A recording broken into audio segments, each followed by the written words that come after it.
Hi everybody, कैसे हो सारे के सारे। तो आज हम पढ़ेंगे क्लास 10th का एक और chapter surface area and volume. तो अभी इधर ये वाला चैप्टर का शुरुआत करते हैं ये वाला चैप्टर के नाम से ही। जैसे कि इधर है सरफेस एरिया और वॉल्यूम। आपको अभी याद हो तो आपने क्लास 9 में बहुत सारे शेप के बारे में सीखा था, जैसे कि क्यूब, क्यूबॉइड, स्फीयर, हेमिस्फीयर। और उधर पे हमें इनका सरफेस एरिया और वॉल्यूम निकालने को बोला जाता था। अब ये सरफेस एरिया क्या है, जैसे कि इन सभी शेप को हम एक प्लेन में लेके आए। तो इधर पे देखिए तो ये वाला स्फीयर शेप और हेमिस्फीयर शेप को हमने प्लेन सरफेस में नहीं बनाया, और इसका रीज़न है क्योंकि इसको प्लेन सरफेस में बनाया भी नहीं जा सकता।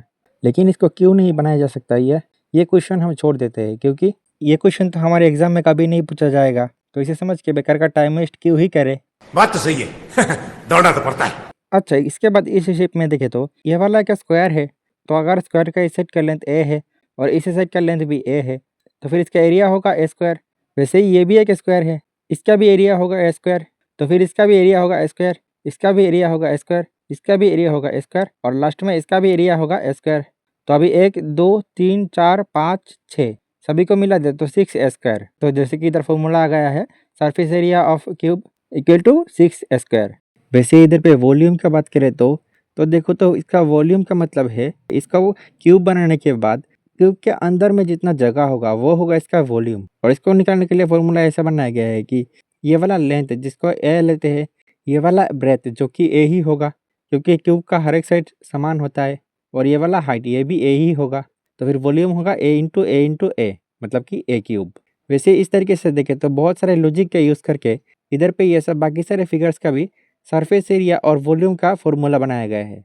तो अगर तुम अभी ये वाला चैप्टर का क्वेश्चन सॉल्व करना चाहते हो तो पहले आपको ये सब फॉर्मूला याद होना चाहिए, क्योंकि अगर तुम फॉर्मूले में ही गड़बड़ कर दोगे तो फिर तो हो गया काम। अच्छा, अभी देखो तो इन चैप्टर के क्वेश्चंस में इन लोगों ने क्या किया कि इन फिगर्स को जोड़ के बहुत सारे नए नए शेप बनाए गए, और फिर तुम्हें इस नया फिगर का वॉल्यूम या फिर सरफेस एरिया पूछा जाता है। जैसे कि इधर एक्सरसाइज 12.1 में पहले क्वेश्चन को ही देखो तो इधर है कि 2 cube each of volume 64 centimetre cube. तो इस क्यूब का वॉल्यूम है 64 सेंटीमीटर और इस क्यूब का वॉल्यूम भी 64 सेंटीमीटर है। Are join end to end, find the surface area of the resulting cuboid. तो इधर पे देखे तो क्यूबॉइड का सरफेस एरिया का फॉर्मूला था A B plus B C plus C A, जिसमें से ए था ये वाला लेंथ, बी था ये वाला ब्रेथ और सी है ये वाला हाइट। तो इधर पे अगर तुम एक चीज देखो तो ये वाला क्यूब का वॉल्यूम दिया है 64 सेंटीमीटर। तो इधर पे लिखेंगे given the volume of cube equal to 64 centimetre. और फिर अभी फॉर्मूला से हमें पता है कि we know volume of cube equal to a cube, जो कि क्वेश्चन में दिया है 64 सेंटीमीटर। साइड में लिखेंगे here a equal to length of one side of cube. तो फिर ए इक्वल टू क्या होगा, देखो इधर पे रूट ओवर 64 नहीं होगा क्योंकि इधर पे क्यूब है, तो इसीलिए इधर पे होगा क्यूब रूट 64, मतलब कि और ए इक्वल टू क्यूब रूट 64 को लिख सकते हैं 4 इंटू 4 इंटू 4। तो स्क्वायर में जैसे कि 2 नंबर होता है तो 1 नंबर बाहर आता है, वैसे ही क्यूब रूट में 3 नंबर है तो इसमें से 1 नंबर बाहर आएगा, जैसे कि इधर होगा और ए इक्वल टू 4। तो इधर पे क्यूबॉइड का इस साइड का लेंथ निकला है 4, और क्योंकि क्यूब का हर एक साइड सेम होता है तो ये वाला ब्रेथ भी होगा 4 सेंटीमीटर और ये वाला हाइट भी होगा 4 सेंटीमीटर। तो फिर देखें तो दो क्यूब को जोड़ने के बाद जो क्यूबॉइड बना है इसमें लेंथ है 4, ब्रेथ है 4 और हाइट क्या होगा, इधर से इधर तक है 4 और इधर से इधर तक भी 4 ही होगा, क्योंकि इधर पे दोनों क्यूब तो सेम सेम था। तो इधर पे लिख देंगे because we join the cubes so now it is a cuboid.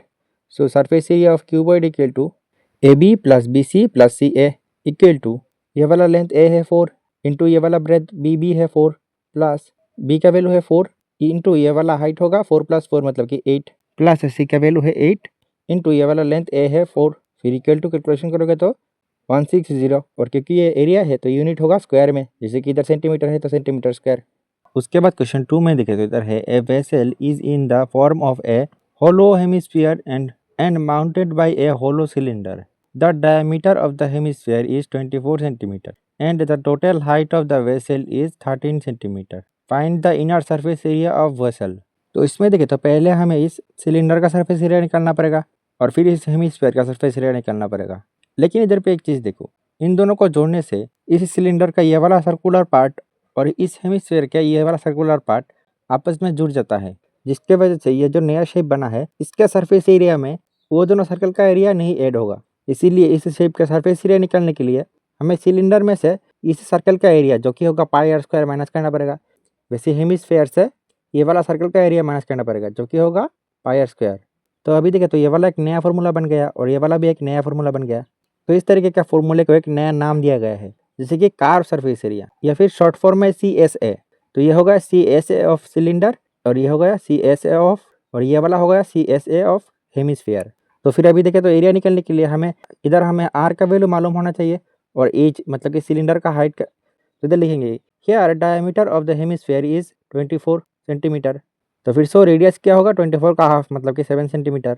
और फिर height of the cylinder equal to क्या होगा, ये वाला पूरा वेसल का टोटल हाइट दिया हुआ है 13 सेंटीमीटर, इसमें से माइनस होगा ये वाला हेमिस्फीयर मतलब कि -7, क्योंकि हेमिस्फीयर का हाइट तो उसका रेडियस ही है, इक्वल टू 6 सेंटीमीटर। तो फिर so total surface area of vessel equal to होगा पहले तो CSA of cylinder plus CSA of hemisphere, फिर तो इक्वल टू वैल्यू बिठाएंगे, कैलकुलेशन करेंगे। तो ये सब छोटे मोटे काम तो तुम खुद से ही कर लोगे।